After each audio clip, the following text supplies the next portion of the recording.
Okay. That was interesting. Are we live? Yes, we're live. Welcome Awesome. to Twillow Talk. I'm Janice. That was an interesting way to come on. I'm experiencing a lot of feedback. This is why I'm Okay. Like electrical feedback, or are people sending you feedback? It's echoing for me. Oh, okay. I think I can actually hear your echo. Yeah. On my end, it's okay, but I can hear Is a little it bit of an your echo. echo or my echo? Um, Because I don't have pieces, but I never have earpieces. I think it's the earpiece thing. I'll be right back, guys. You gonna go get some earpieces? Can you mute your thing, Jen, for a minute? Okay. Yeah, All right. I don't know if the others are, if it's echoing for the viewers. For me, it's not. It's not. I'm okay. So I'm thinking it might be yours, actually, Reuben. Me? Oh, really? Okay. Because she's got hers on mute. I'll mute then. And I can still hear you. I just tried muting. Let's try it again. See what happens.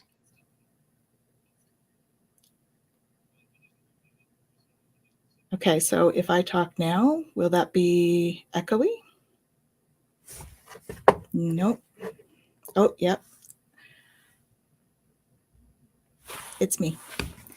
Okay. Okay. All right. I'll hold the show down then, guys. You hold the show. All right. And I will be. It's okay, Jen. I think it's me. I heard you, and then I thought that's great because I have no idea where my earpieces are. I'm going to go out and come back. Okay. And then maybe we'll do a proper start. Sounds good. Sounds good. There's 7 people watching. I guess. Well, I can introduce you before, but it'll be difficult for me to have a conversation like this. That's yeah. Go. Let's So sort out the say hi to everybody because we've got quite a few people saying hello, and all the best chatters saying it's all okay, and we're gonna get it figured out. So that's so we can say hi to Kaylee, Fogo. Awesome. I shall be right back, folks. Okay. Mm-hmm. All right. I'm glad I'm not the only one with tech issues. Hello to Willow Love and Terrace Gerald. Awesome, guys, and thanks for putting up with a little bit of chaos this time around. But I'm telling you, it's in the energy. And is everybody coming to us through YouTube, or is there other avenues? Right now, it looks like everybody who's at least chatting with us is on YouTube. Okay. But yeah, we've got Facebook and all on there as well. So yeah, you got a couple hellos for you too, Reuben, on there. All right. But Tanis is the one who puts everything up, so I'm not tech savvy enough to figure all that out. But in the interim, I know Tanis normally would do an introduction, welcome to Twillow Talk, and introduce kind of a bit about what we do. These guys know us, and I think they know you from some maybe other areas. Why don't you tell us a little bit about you and what you do? Yeah, I guess I'm a retired stuntman, even though I still would do stunts if I got phone calls, and well, it depends. I kind of left Hollywood a couple years ago when COVID hit. The things got a little weird down there. I moved to the mountains and have been putting a lot of my focus and time and energy into researching the extraterrestrial phenomenon, and then also producing a show that has aired on Gaia. Now it's on Tubi as well. It's Interview with Ed, Extra Dimensionals. And sort of been doing that as my main gig. Occasionally I'll do some acting things, but not really. I've kind of said goodbye to that world and putting my focus in and helping create uplifting content that can get people excited about what's to come as far as extraterrestrial contact, and sort of laying the seeds, planting the seeds, and spreading the breadcrumbs around for people to follow, so we can speed up the process if possible, if that's what everybody wants to do, and that's something I want to do. So we're doing it. Yeah, spreading the seeds of love, right? That's how we get them here. Yeah, pretty much. So sorry, guys, that mine was so weird. I don't know what happened, Is but it okay now? I'm good now. Yes. Awesome. Great. Yay. My apologies. So, yes. So, what do you feel is coming? Because we usually start off the show by, doing a little bit of a preview. What's to come. Jen does the other stuff. I think that for me, I usually talk about the energies. They're crazy as usual. It's interesting. We haven't had quite as many solar flares this week, which is we've had sea level, but nothing like X like we have. Little breather. Yeah, so a little breather where that's concerned. Yeah. Yeah. But the Schumann was a little quieter, and now it's started to ramp up again. So we'll see where that one heads. And there you go. Gerald just added interviews with Ed to his queue. Oh, great! So Thank you. Seeing that. Awesome. You'll see all of Reuben's links and stuff in the description below. Too. Cool. Yeah, so I'm thinking we're probably going to have another little bit of Schumann activity over the next few days. That's kind of my feeling on that. What are you feeling, Reuben? Are you feeling? We were talking before the show that you feel there's lots coming. Oh yeah. Over the next few years, but yeah, I'm kind of I do. I wouldn't consider myself, or I wouldn't promote myself as an intuit or any sort of a psychic or intuit. Even though over the years diving in these realms, definitely I feel my intuition and sort of spectrum of feeling into things has definitely widened and grown. And I think that's for most of us who are sort of diving into these areas, whether you already have that as your background or like me, you come from a nuts and bolts sort of originally a nuts and bolts researcher, but just like a stunt guy, right? I'm a regular stunt guy, whatever that is. And so I take, for me, it's a lot of data cross-checking. So I look at data sets and I listen to like in my interviews, I listen to what the ETs are telling us. I look at actual world events and economics. I follow economics. I was mentioning Bitcoin. I follow, world events and wars and economics and social, economical, political, all the stuff that's not really fun for most people in the intuitive spectrums. So I kind of get that data and then I cross-reference it all to get a somewhat accurate prediction of what's to come. And since I've really started doing this around, before COVID actually, but through my interviews since 2014, but really diving deep in 2020 once COVID hit, because I had a little extra time. So I was like, I got to figure out how this monetary system works. I got to figure out how, what are these pharmaceutical companies up to? What's going on here? So I was accurate. I've been able to accurately predict the many aspects of the shift. There's so many, but Bitcoin going probably like today. My prediction is we might see it break all-time highs by the end of the day today. A lot of people were thinking that was not going to happen, maybe for another month or maybe well into later into the year, but it's going that direction. So I feel, because I look at that and those moves, the ETFs and the collapsing of economies and shifting of monetary systems. I look at these things, and the pulse I'm getting is we are now in an escalated fast track to a currency reset, with the US dollar probably eventually coming to be backed by Bitcoin. I know that sounds crazy, but that's my prediction for, I don't know if it's going to happen within the year, but maybe by the end of this year, we could see the dollar getting so toasted in the world markets that Bitcoin could become the only savior for the US dollar, which then would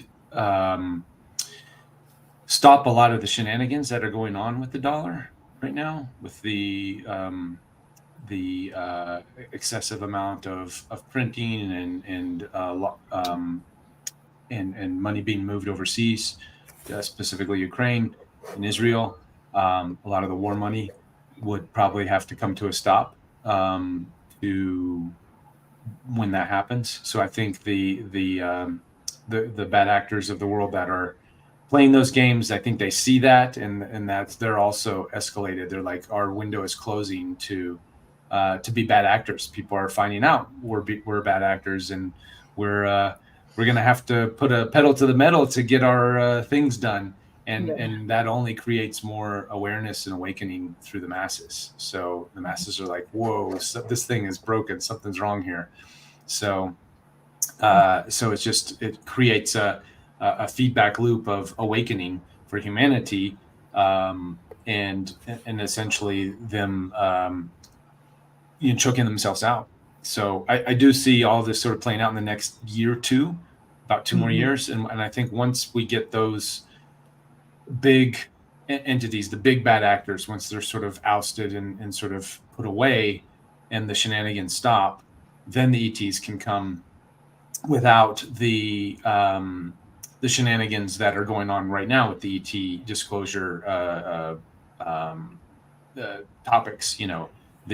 The fear-based stuff. Are they demons and all the stuff that's getting pushed through the press as and there's some good people trying to do good things in Congress, and things are happening, but there's a lot of silliness and shenanigans, and they're trying to create a limited hangout for a lot of people, or for the let's say the narrative is kind of a limited hangout, and if you're part of these groups, then yes, you have access, and if you don't, anyways, I think that's all going to fall apart in the next couple of years, and I think that's what our ET brothers and sisters are waiting for, is for that to fall apart, so then they can come down without us, trying to nuke them or blast them out of the sky, or other strange narratives that get perpetuated as far as they're gods and we need to worship them and all that garbage. So I don't know. So that's my sort of that's your prediction. 3-year prediction, 2 to 3 year prediction. So I do believe I was actually talking to the Palladians yesterday through Wendy Kennedy, and 2026 is supposed to be sort of, there's an ultimatum that's been given to governments that by 2026, if they don't sort of come clean, so to say, that we're going to have contact is going to happen no matter what. So or open contact, disclosure, whatever. I mean, in a sense, I think disclosure is kind of, we're already there. Most of America now. I was blown away. My mother-in-law was visiting from Japan last week, and none of the disclosure news is making it overseas to Japan. I don't know about other countries, but the congressional hearings was not even mentioned at all in mainstream Japanese news. So even in our news, it's, unless you're paying attention, it's a blurb on Fox News or MSNBC or whatever. They just kind of briefly mention it for a second. Yeah, congressional hearings about UFOs. Woohoo! Okay, moving on. Next subject. You're like, that's like the biggest thing in the world. That's like the biggest thing in human history. How can we just gloss over that? The joys of news propaganda. It's true. Only sharing what they want to share. Totally. Yeah. So it does look good for disclosure in 2026, based on what I'm hearing, and just also looking at the steps that need to happen for that to happen. They can't just come in right now. A lot of people are like, well, just show up. Well, yeah. It would still cause some big panic, I think. People, we see that that I know it was. 1 second, I'm going to close my door. Absolutely. Even though we know it wasn't real, the one in Florida, it still created sort of quite a buzz around it, and there was good and bad buzz around it. So that was an orchestrated event. I talked to some insiders, and that was totally part of the let's scare the hell out of people, ET agenda, get ready. Yeah. And look how it sort of petered out. It was more of a cool factor than a scare factor. I think some people bought the fear, but yeah. Well, I think that's an across the board thing where we're going to have some people that are going to buy the fear and some people that are going to stand up against it. And we see that through so many different things that have happened, even over the last few years, that there's going to be people on all sides of what change is coming. Of course. Well, that's right. Yeah, for sure. Yeah. Well, and it's interesting. You talk about 2026, and Raw and Human Design talks about the change that's going to be coming with our design and how we're set up in 2027, right? And that there's going to be a whole new way that people are going to be. One of the channels isn't going to be there anymore. And so there's going to be a lot more of that intuitive communication. And it's such an interesting thing to be in line with timing wise when we are potentially going to be having, extraterrestrial interaction and all of that in the day-to-day, because that's going to need a lot more of that kind of intuitive connection as well. In order for us to be able to really understand and be accepting, we have to feel that on a deeper level. So it'll be an interesting thing to kind of see how this all lines up together. The P's also mentioned, the Palladians also mentioned how we're going through sort of a photon belt in the solar system, or in the galaxy, and or our solar system is going through this photon belt within the galaxy, traveling as we do. We're not static. Everything is constantly in motion. And then there was a mention, and I wasn't able to unpack it. I wanted to get into it a little bit deeper, but there was mention of a dimensional wall that we would be going through, perhaps around that time. Oh, interesting. 2026, 2027. And then that would be a complete rewriting of our operating system. That is so in line with Well, one of the messages that I had from Commander Ashtar was this 26, 27 time frame too. So it's definitely something to that. And all I did was ask when they were going to come down, and that was kind of the response that I had. I didn't get into a lot of detail with them, but so that was. It's interesting how all these things line up, right? And it's interesting too, we're talking about all of this right now, and the transit that we're in at the moment. We went in from March 1st and we'll be in it through the 6th. So we're getting close to the middle, we're in the middle, I guess, of it. But it's the transit 63, which is a mental one. And so it's about moving from doubt to equality and then to truth, right? And really recognizing the energy that comes when the mind is trying to figure it all out and it can't, right? There isn't logical explanation for everything. There isn't this ability to make sense of everything that's happening in the way that the mind is used to being able to make sense of it. And so what happens is we end up potentially going into this victim aspect that's, associated with doubt. So self-doubt or suspicion, right? And how that can show up for us, and the pressure that energy puts on us to understand things that maybe we can't understand, not on that logical solution kind of level. Right. And then being able to move through that, if we can use that doubt not as something that suppresses and pushes everything down, but that opens a path for inquiry, right? We can look at it, we can become open and curious and kind of go, okay, the mind can't understand this, but what is possible, right? And in that moment, we, Richard Rudd, who does the Gene Keys, talks about the ladder of self-inquiry, right? And how do we begin to step up that and recognize that the more open-minded we can be about something, the more potential is there, right? And so really opening to wonder and curiosity. And this energy allows us to open to possibilities that maybe we never even took into consideration before, right? Like ETs. Like ETs. Right. And so noticing when we ebb and flow between this kind of fixation of things having to be a certain way, and then being able to really, I like that, wander and wonder, right? To be able to really into that place of openness.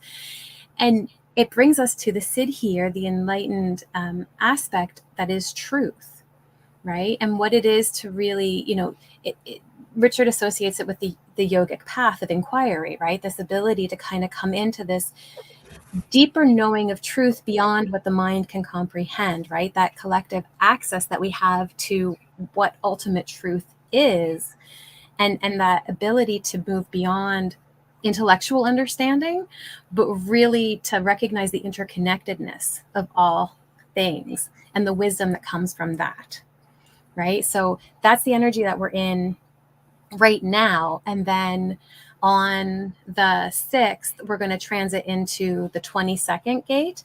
And the 22nd gate is an emotional energy, right? So come Friday, we're tapping back into that. But the 22nd gate is associated with deep intuition and spiritual knowing and connection to things greater than ourselves and all of that. So think about the way that we're moving through the transits and what we're opening up to, or the potential of what we could be opening up to, right, in our understanding.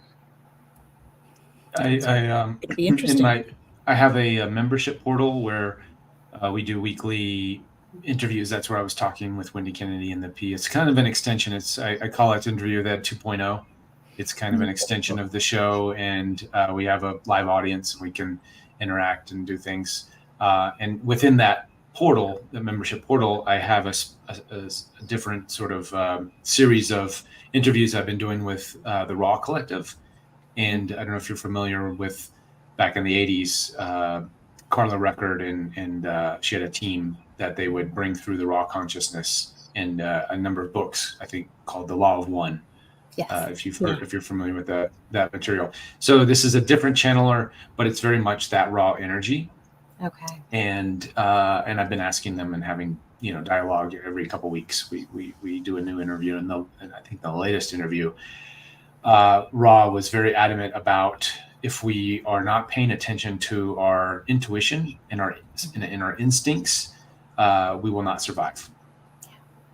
And that is I think a big part of this new operating system is, like you were saying, less of the logic, more in the feeling and the emotional spectrums. Mm-hmm. And for those that are so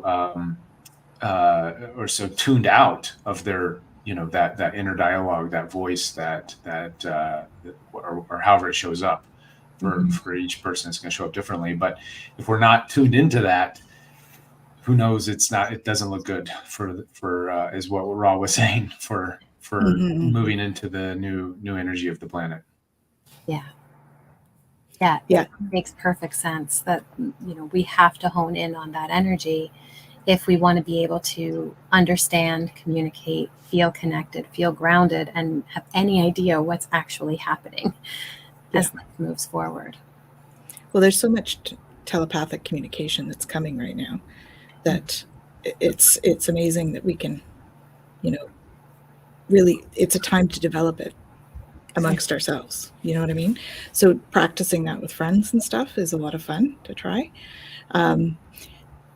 I have done a little bit of that. I'm not, but I talk to the guides all the time, and that's a lot of fun. That comes in pretty clear.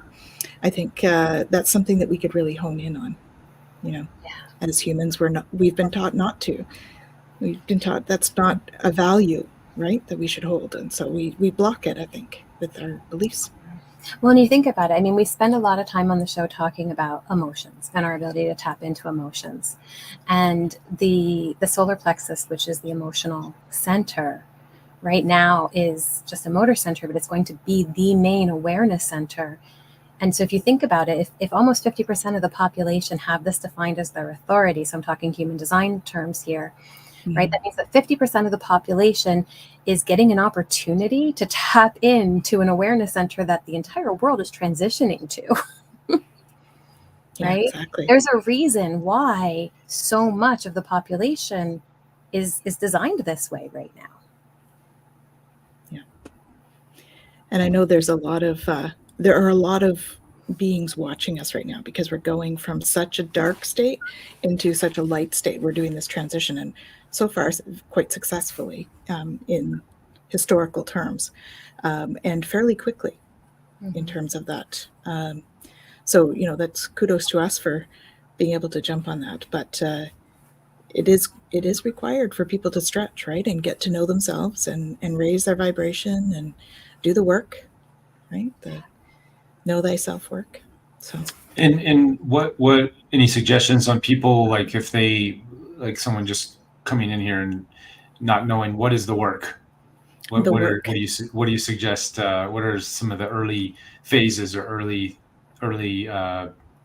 aspects of the work? It's so funny you say that, and immediately my mind goes, because psychotherapy background, right? My mind goes to Byron Katie, the work. Like that's the whole program that she brings forward. And the beautiful thing about the work in the way that she does it is challenging our perception, right? Ultimately, that's the basis of it. So there's 4 questions on a turnaround with the work. And the way that it goes is I have this thought or this belief, right? And then the first question, is it true? Right? And sometimes what is truth? We can hold a belief and we can go, well, yeah, it really feels true. Right? Like I might think Tanis doesn't like me. Right? That's true, by the way. Of course that's true. But is it true? And I'm like, in this moment, I really feel like that's true. Like Tanis really doesn't like me. Right? And so we go through this process. So the second question is it absolute truth? Can you know beyond a doubt that this thing that you believe is truth? Right? It's like, well, okay, no.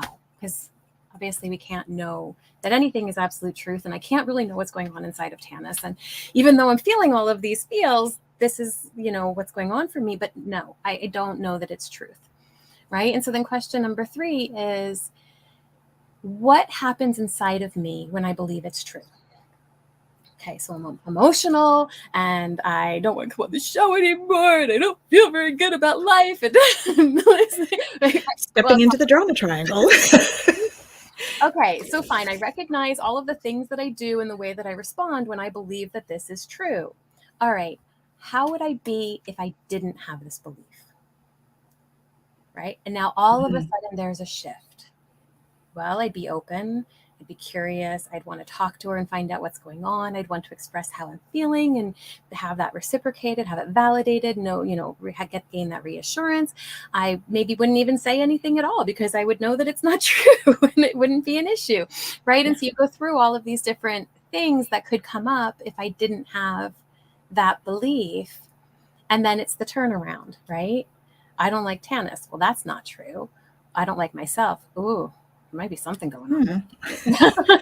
Right? And so we really start to process through what's going on inside of us, what narratives we have, what lenses we hold, all of the things that we think and we base everything on and go, okay, is there something there that needs to be adjusted or changed? And so when we talk about this, the work or the work on this journey, I think a lot of it is going to always come back to, can I observe? Can I know what's happening inside of me? And can I just reflect on that and see what I can do differently? Yeah. Yeah. For me, it's like you pull out a belief and you're like, do I still believe this? Is this still working for me? If so, I keep it. If not, throw it out, right? But it takes time to have the switch to change. You have to keep pulling it up and going, okay, yeah, no, it still doesn't work for me. And I think the other part is to start to clear out some of those dense emotions that we've pushed down. So, pulling out the emotion and going, ooh, that's kind of an ugly thing. That was an ugly emotion. I didn't really like that emotion. The emotion isn't the problem. I know, but people feel like that.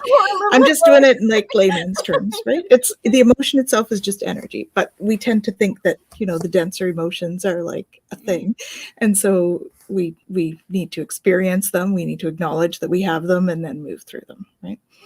So one of the biggest on my journey, one of the biggest sort of quick little cheat code tools that's really helped with me, and we actually brought this up yesterday with the Palladians, is asking the question, if it's a thought, a belief, or an emotion, how does this serve me? And then you can really boil it down really quick. Like, okay, is this thought or this process, or for example, is me, this is Tannis not liking me? Is that, how does that serve me?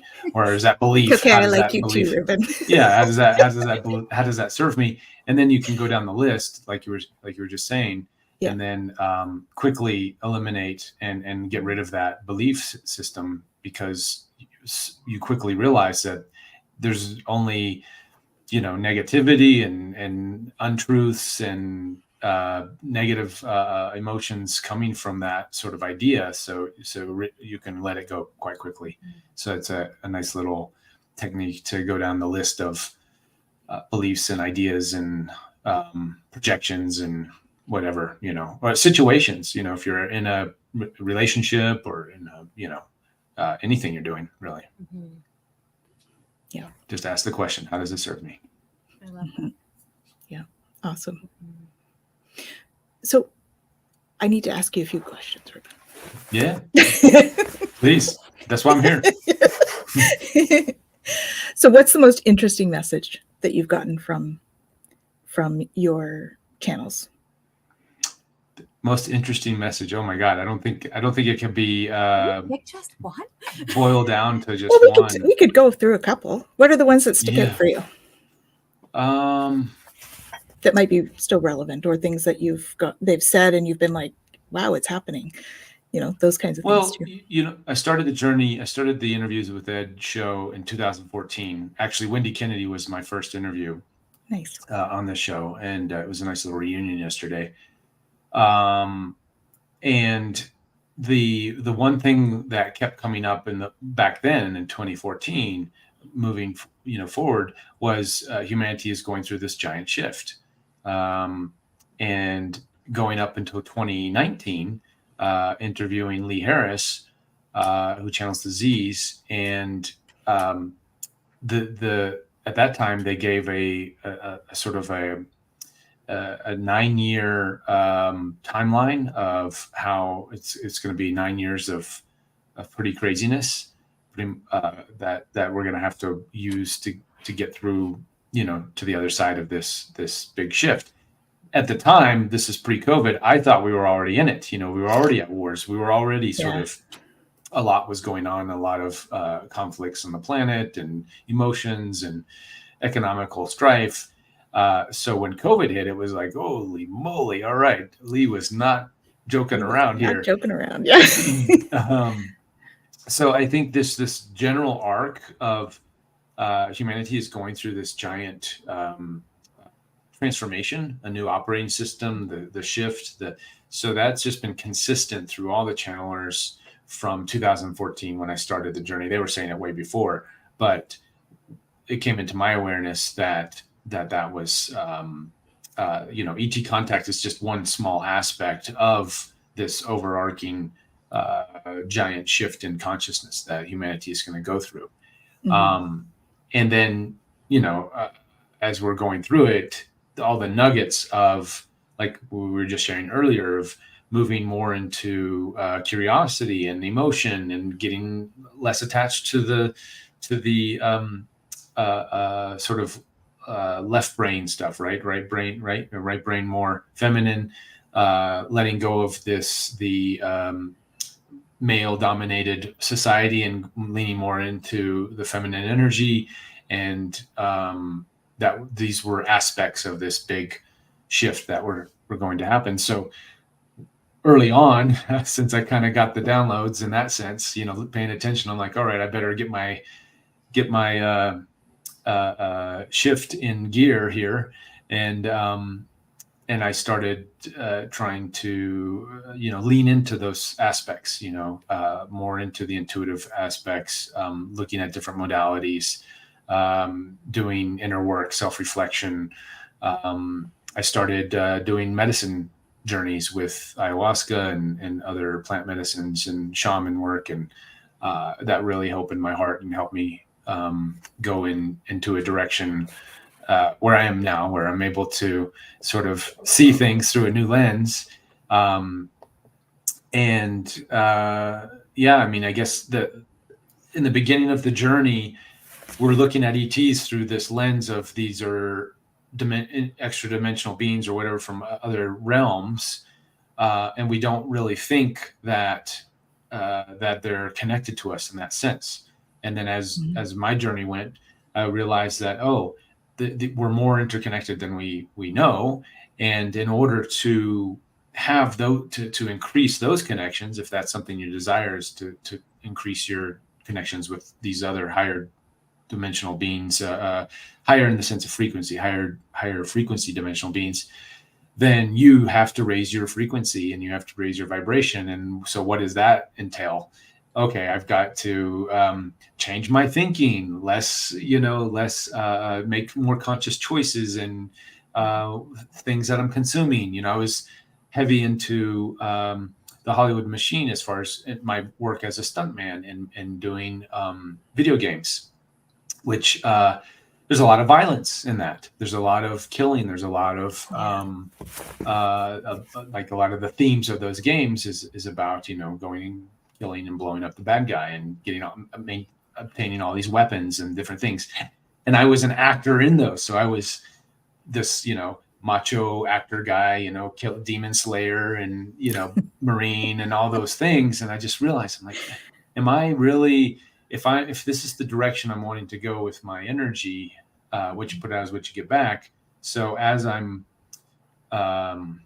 vibrating and shifting, and you can still sort of have one foot in each camp, but it got to a place where I was doing that. I would just pop in those worlds, do my job, have fun on set. It was a lot of fun and good times.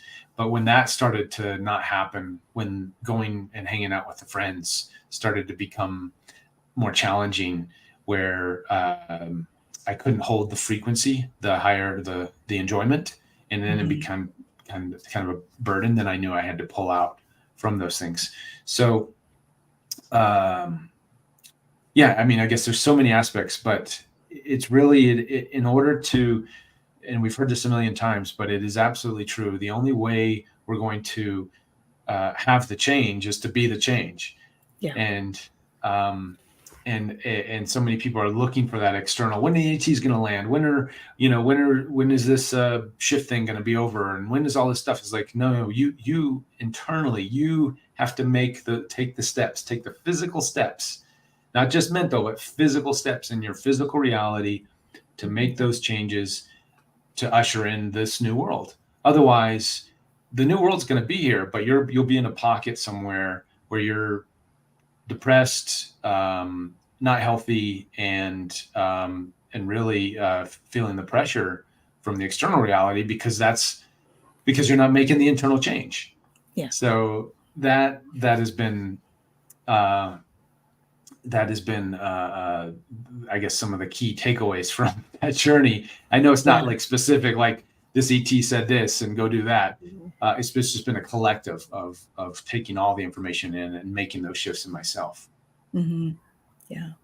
Well, and I think that's good advice for all of us to be aware of, right? And that's when we were talking about doing the work. That's part of the work, is to raise the vibration. And yeah, there's going to be people that are going to fall out of your life that'll just fall away because they're not on your path. And we don't have soul contracts with everybody forever in our life, right? There's always that sort of transition times for people. People come into our lives for different reasons, and often it's for a season, as they always say, right? Yeah. So totally, we do transition through. Yeah. I really appreciate too what you were saying about that for a time having your foot in and your foot out, and eventually, we do end up making a shift in whatever that looks like for us in our journey, but being able to be okay with that and the letting go that comes with that, right? And I think sometimes we think, okay, on the spiritual journey, I either have to make this huge change right away, or you go, well, I still want to do all my stuff, right? Yeah. We end up, on this like tipping scale, as opposed to just going, I'm just going to go one step at a time, right? And I'm going to see how it feels. And then coming back to the question that you said earlier, like, how does this serve me, right? What is this actually doing or bringing to me to meet my goals and my journey that I want to be on, right? And at what point am I willing to say, oh, you know what, this isn't really serving me anymore. Yeah. And that's okay. Yeah, and I think there's value in doing that transition. It's certainly that's why I do the HR stuff still. I always joke about that, keeping me grounded, because I do that. There may come a time where I decide that's no longer serving me, but at this time, I'm still doing the transition piece, and in many ways, I just have changed how I look at it too, or how I do it. So, for me, the HR piece is about, let's bring human back into human resources, and so that's sort of a spiritual outlook on human resources, and that's kind of, so I've blended it in that way, and I think that's sort of been the gradual shift for me in terms of that, because I've had this two types of careers going at the same time for quite a while now. So, but I do notice a shift in how I do it in that. And I think that's probably common for many people. We might be still doing a lot of those sort of, we'll call it 3D aspects, or the dense, the lower vibration aspects of our lives. We might be doing that, but we start to do it differently. And it's more about how we do it than sort of necessarily what we're doing. In most cases, I mean, you can't do that, like you were saying with yours, Reuben, with it being a lot of shooting and all of that stuff. It's pretty hard to do that. Hard to really move the Hollywood machine. But but there are a lot of great filmmakers and people in the industry that are aware and are shining their light, and that's and those are always great projects to be a part of. I think it's just, in so many aspects of our society, we've had a Brett Weinstein, he uses the word capture. I like that term, because not everybody, not all of these industries are bad, or were ever really bad in the beginning. They've been sort of captured at the top. A lot of these, from the film industry to pharmaceuticals to the, so many aspects.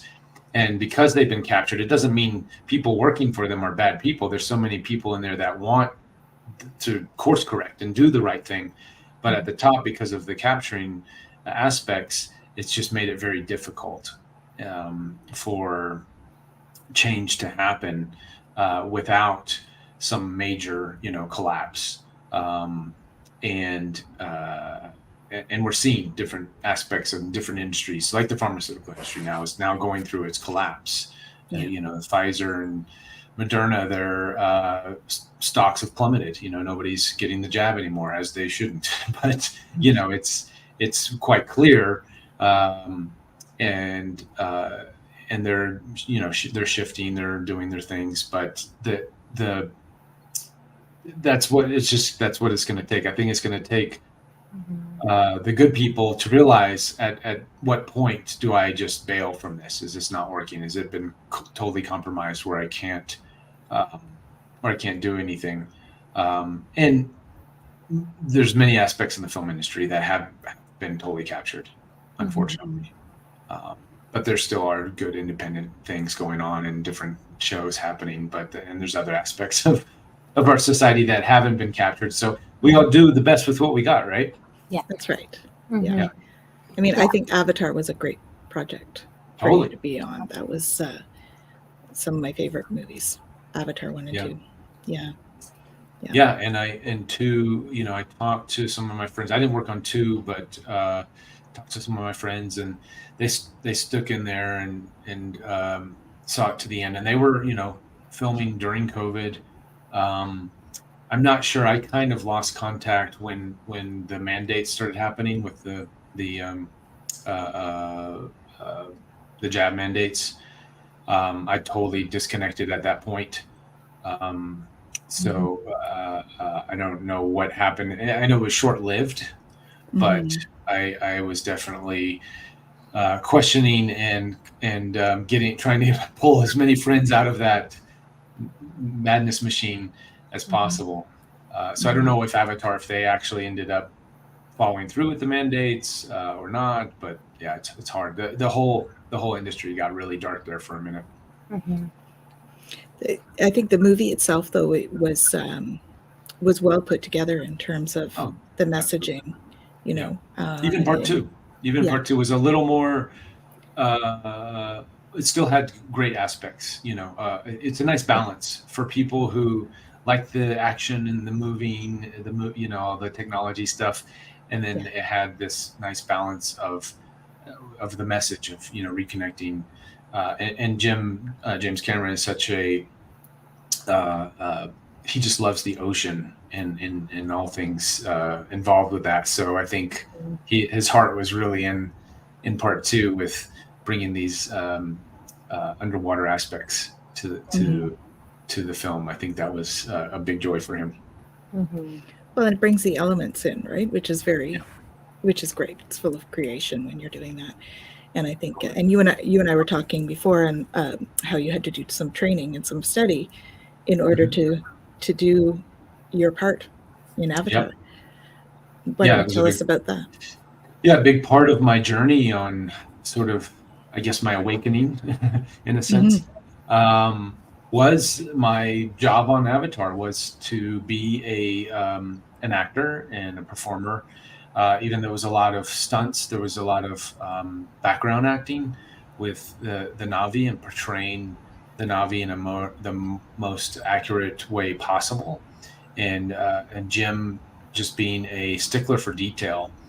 He would give me homework assignments. So like he gave me this one time, he gave me this knife that he kind of designed based on another number of other indigenous knives that he looked up and he thought this was cool. So he's like, okay, Reuben, this is, you're a Na'vi. Remember who you are. You're a Na'vi. This is your knife. And you are very, you grew up from birth. Basically, this knife was in your hands. You know how to use this knife in ways, and it's your tool. It's your lifeline. It's everything. So how would a Na'vi, with this proportionate body thing, and living in this environment, how would they use this knife to, say, gut a fish or to do mundane tasks, and play with that? So that would be my homework, and then use this knife, get really familiar with the knife, and do all these things and practice cutting real fish open, on set, and then doing it for pretend right after that. So there was a lot of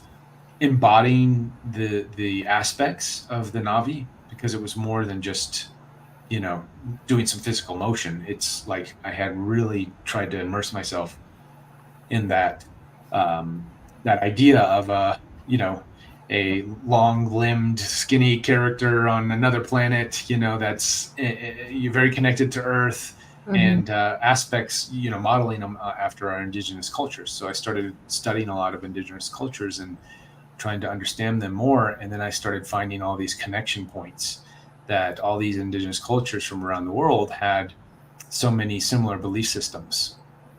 And then that got me on the path of, okay, well, was there more here than we've been told? How are these pyramids that are all over the planet? How are they so similar in design and perhaps function?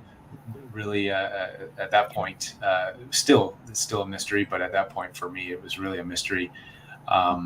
And then I just kept diving into that, and it just following the breadcrumbs, which led me to stories of Atlantis and Lemuria, and then to other concepts and ideas that really opened my mind, which allowed, I think, in 2007, while I was working on Avatar, but had a day off at home, I was doing laundry, and I had a fleet show up for me. And that was sort of the big red pill of like, your reality is not what you think. Here you go, Reuben, fight on that. You're welcome. Yeah. So that was really, I think, the turning point for me, because now all of a sudden I'm faced with this physical reality that showed up for me, that just changed my whole, the ideas of ETs and things were there, the seeds were planted, but I never really sort of took the bait, so to say. I just go, okay, that's a possibility. All right, I'm just going to focus on being an action star over here. And then and then when that happened, I was like, okay, I cannot not pursue this. Curiosity really kicked in. As my buddy Jeremy Corbell says, my curiosity was weaponized, and and I started diving deep into trying to understand the phenomenon. So so it was a combination of things, but I think the embodiment of the Navi helped shift my frequency or whatever to allow me to have that experience, and then the rest is history. Mhm. Wow. And now you had also said that you had spent some time doing the CE5 stuff. Yeah. So I became aware of Dr. Greer while I was working on Avatar. YouTube had just come online, so like in 2005 or 6 ish, I think, is when YouTube came out. And we would watch a lot of these videos on set. So we're back on set, and we'd have technical problems with the computers and things. And I okay, don't know system anything about crashed. technical problems. Yeah, well, no, it was what we're dealing with here is nothing compared to what they had to deal with. I'm sure. So we'd get the call, okay, actors, back to your rooms, which we didn't have independent dressing rooms. We had sort of like a collective. We had the makeup room, and it was usually a small crew, so there'd only be a handful of us on set, like 5 or 6 people, for a lot of those background Navi scenes, and sometimes we just have like Zoe and Sam on set, and a handful of us were sort of there as supporting actors. So we'd go back in the back room, and we're watching YouTube, and all these videos are coming up, and then Dr. Greer's Disclosure Project comes up, 2001, and I was like, how did I not know about this? This is crazy. What, you have all these whistleblowers talking about NASA whistleblowers talking about how things were photoshopped and how ETs are real, and they've been hiding this. And I'm like, this is crazy. How come the world doesn't know about this? So that was another sort of just starting to unlock, uncrustify the pineal gland a little bit. And so later, when I did have that ET experience, or the UFO experience, I looked up Dr. Greer and started looking into his what he was preaching, and eventually signed up in 2010 for one of his CE5 events out in the middle of the desert in Arizona, I believe. Yeah, near Tucson. And then I did a weekend sort of power event with about 200 people, and had more sightings. And then it was for me, that was the seal in the coffin. That was it. We are not alone, and I've got to pursue this the best of my ability. Like I was super weaponized at that time, my curiosity. Yeah. And then the things just fell into place. So shortly after that, my buddy Jeremy, who, I don't know, you probably have seen Jeremy on TV. He goes on all the media channels. The guy with the beard that says, "Yeah, we need to find out what's going on here, and this is the government's hiding stuff from us." So that he's very like stern and starch. But we both started kind of in the same arena. Him being a martial arts jiu-jitsu master. He had his own schools, and we actually worked together on a couple films because he had a very unique style, and he was brought in to work on some of the films that I was working on. So we got to hang out, and we started talking about ETs, and hey, you like ETs? Yeah, me too. I'm interested in that stuff. Yeah, let's check our notes and stuff. And then soon after that, actually Jeremy introduced me to another gentleman, and it ended up all of us producing the citizen hearing on disclosure, which was the 5-day mock congressional hearing in Washington, D.C. And we had 6 former members of Congress and about 50 witnesses, ex-military and government folks, and I brought Stephen Greer in to testify for that as well. So I'm having these C5 meditation experiences. I continue to do that on my own, even without Greer, exploring the consciousness aspects, simultaneously exploring the government cover-up stuff, and then after the hearings, we were having or during the hearing, leading up to the hearings, and then even after the hearings, I had a visual effects studio in the marina. I was doing video games. I was producing video games, working on video games, acting in them. And had this amazing space that we turned into a meeting hall once a month, every first Tuesday of the month, and we called it the ET Media Meetup Group. And we'd bring in people from the industry to just hang out and talk about ETs and disclosure, and share notes. And at that time, I had Wendy Kennedy and Nora Harold and Daryl Anka and these amazing channelers that at the time I didn't even know really too much about channeling. That wasn't really on my radar. So I didn't know they were these famous channelers, but they came and they just said, yeah, we're in the industry, like Daryl Anka being at that time he was still working in Hollywood from time to time doing visual effects stuff. Yeah. That was his day job, and he channeled Bashar on the weekends. So I think Bashar's been keeping him a little busier than that lately. yeah. So that time, this was 2012-ish, 10, 11, 12. So I didn't even know who the guy was, and he's there every week or every time we do these meetings. And then somebody showed me a video and like, have you heard Bashar? And I'm like, wait, this guy comes to my thing, and I'm like watching it, and I'm like, oh my God, that's profound. What he's saying is really on top of it. That's crazy. So then I started diving into the channeling world and listening to their messages, and it all fit what the missing aspects of the evidence-based research that I was deep into with the citizen hearing and all the military testimony, and even the abductees who I interviewed probably hundreds of abductees at that time. When I started getting this channeling information, and I was talking about this yesterday on my show with Wendy, she had planted the seed. The abduction phenomenon is a soul contract, and I had never heard that term. So I think that was like in 2000. I want to say 2012, 13-ish. So I really dove deep into that information. I'm like, my God, this is such a mountain of information. How come the community, the UFO community, the researchers aren't looking at this? This makes it all make sense. It does. So then I started my show in 2014. Unfortunately, like my buddy Jeremy and other researchers, they really couldn't make that jump into the channeling world. It was just too big of a I don't know. I don't really know the mechanism of why they are not able to make that jump, but I guess there's not a leap of faith, right? There is a bit of leap of faith. Yeah. Right now that we're in is a perfect example of why people can't make that leap of faith. Yeah. So for me, it actually was super logical. Like my logical brain said, what they're saying fits everything what these other people are saying.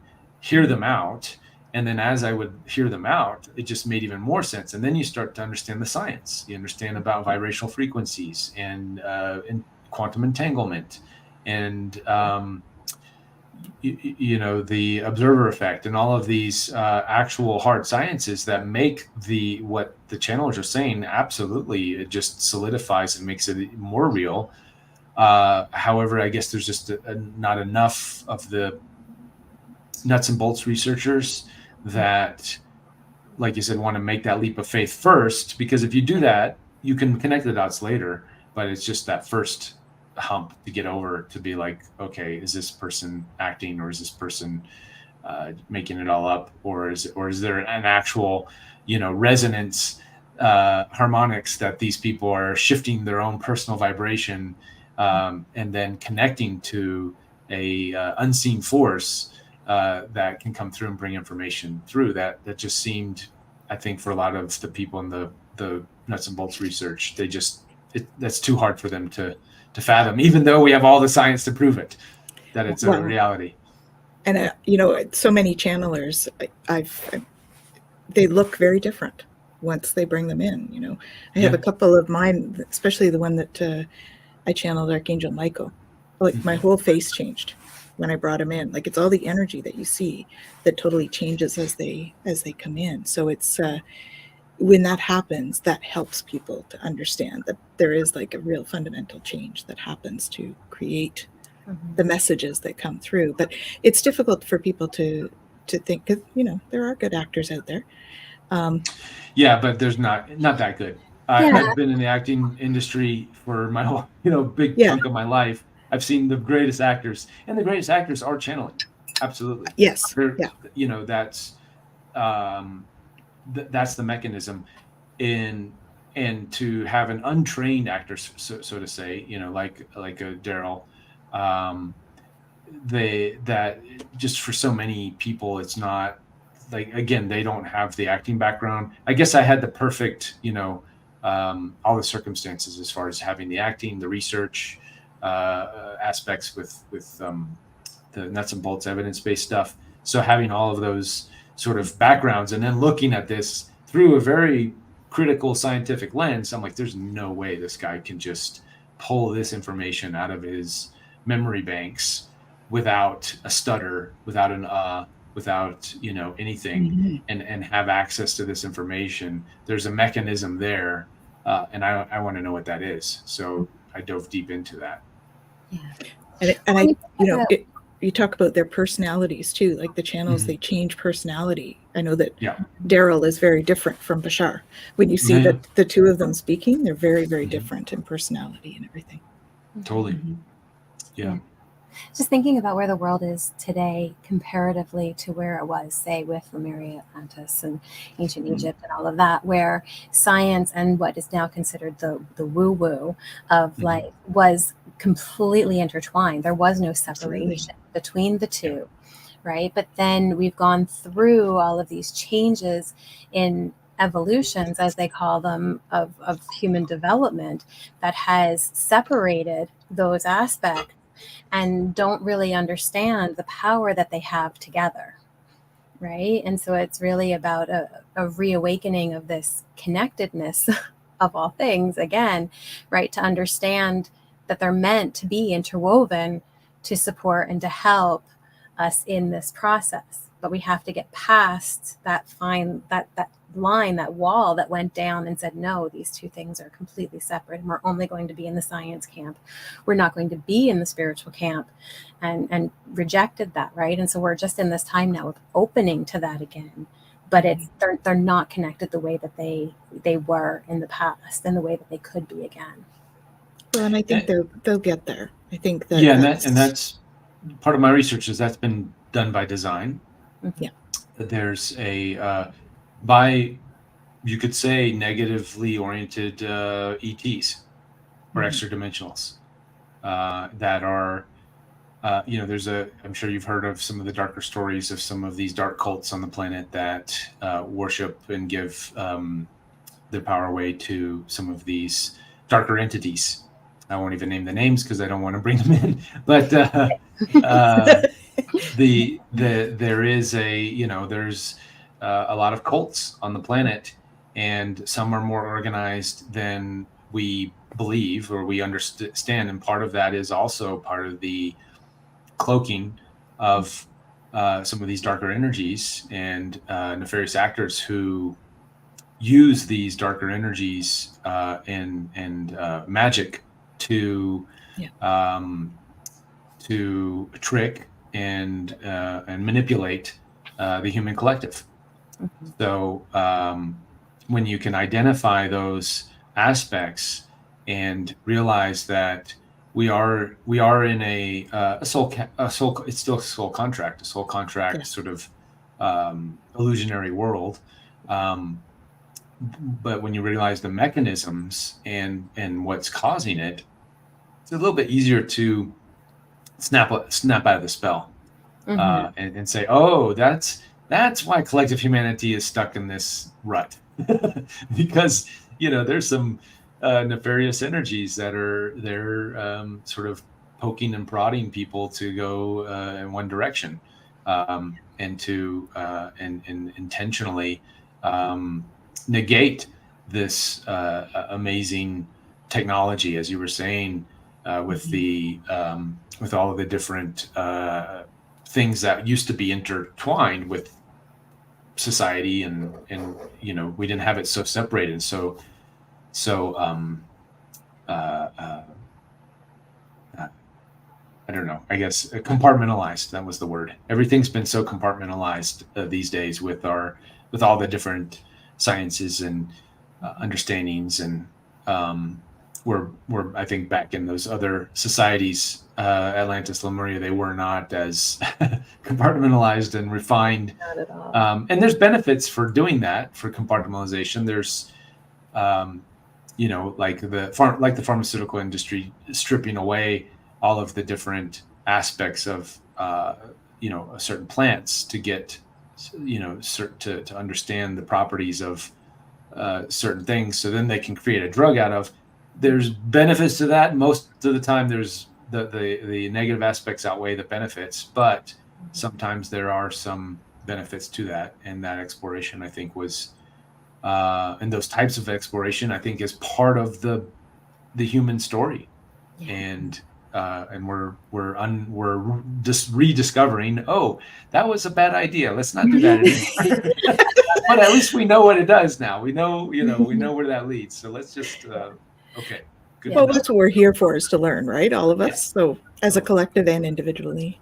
Yeah, I want to go back to, because you had mentioned at one point about the pineal gland and just that decrusting of it, right? And when we really geek out for a minute, right? But when we understand what that's about, right, and how it monitors our sleep-wake cycles, and it's about the retina being able to take in the dark and the light, and what that means for us on a grander, more spiritual scale. We go through these phases of dark and light, right, where we're experiencing different energies that are coming, and they're there for a reason. And even those dark energies are there to open us to something else, right? And so the more that we're able to recognize these cycles and all, the more that we can, it's like Shakespeare, nothing's good or bad, but thinking makes it so, right? This idea that it's all just part of what is meant for us. We need to be able to go through that dark phase so that we can go, okay, this isn't okay anymore.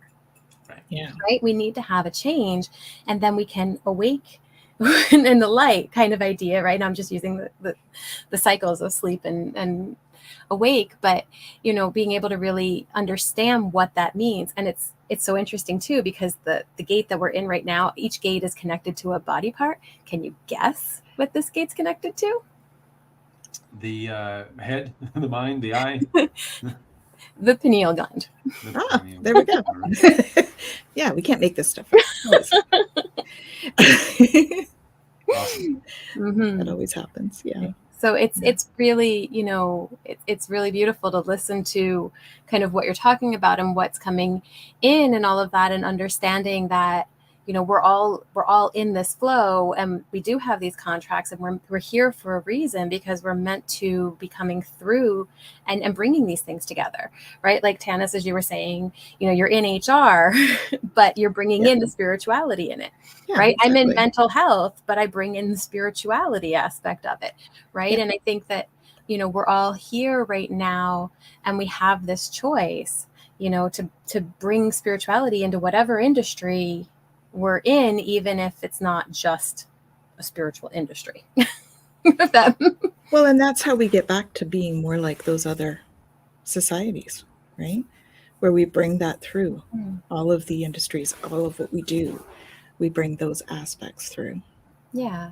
And so, noticing, where you're pulled, and maybe, Reuben, as you were saying, you don't want to go back to necessarily doing the shoot 'em out kind of.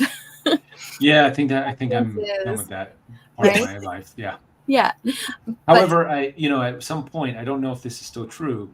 I made the claim proudly that I probably hold the Guinness Book World Record for the most number of deaths performed by an actor. Oh, wow. Because of my I'm line really of work, sorry. motion capture. Yeah. So I probably died more than any other actor on the planet because of the aspects of my work with the motion capture compared to film. There is, in one day, I die 1,000 times. Literally, I get shot in the head this way and fall over, and then I get shot in the head this way and I have to fall over and die. Shot in the head, and then I get shot by an arrow in the neck, and then I get shot by a bazooka, and then I die out. So literally the shot list would be 1,000 deaths a day. And so you got this reincarnation thing down pat. I am ready to go. Let me tell you. A whole new thing for Die Before You Die. Holy moly. So I'm good, but I'm good. I think I'm good on the death thing. I don't need to go and die anymore. I've done that. I've We're died good. every way you can possibly think of, and I don't Mhm. need to go back into that world anymore. So sorry for the That's awesome. Mhm. That's awesome. Well, I can't believe it, guys, but it's actually 10 minutes after our Oh my usual goodness. time.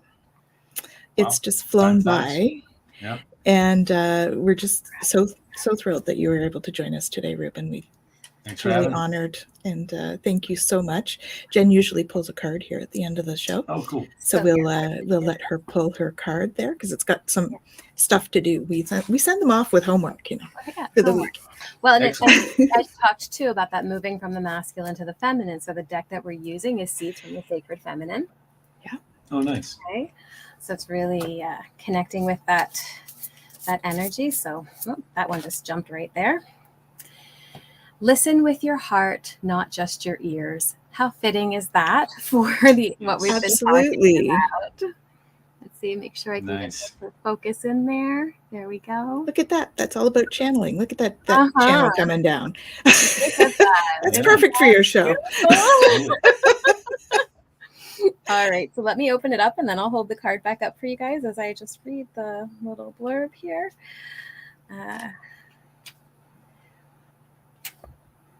All right. Nope, that's a different listen. There's other We're supposed to listen. That's why we have 2 ears. Okay, it's this listen. I found it. Okay. All right, here we go.